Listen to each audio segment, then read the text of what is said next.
In this video, I'm going to show you how you can install Microsoft Teams on your computer.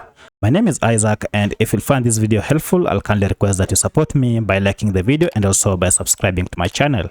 Alright, let's get into it. So the best way to use Microsoft Teams is to go ahead and download the program on your computer or on your laptop.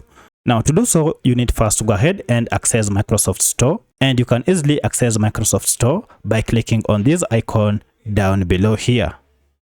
So if you go ahead and click on it, it will take you to Microsoft Store, where you'll need to create a free account using your Google account or any other email that you have. Once you get here, now you can search for any tool or any app.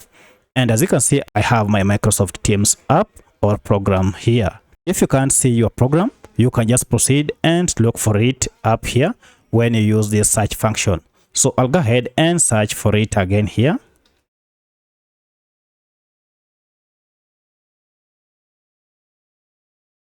And as you can see, here is the same Microsoft Teams. I can now proceed and click on it to download.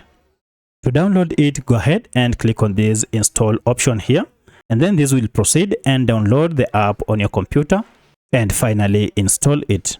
Once the installation is done, now you'll see your Microsoft Teams will automatically launch on your computer and you can now start using it.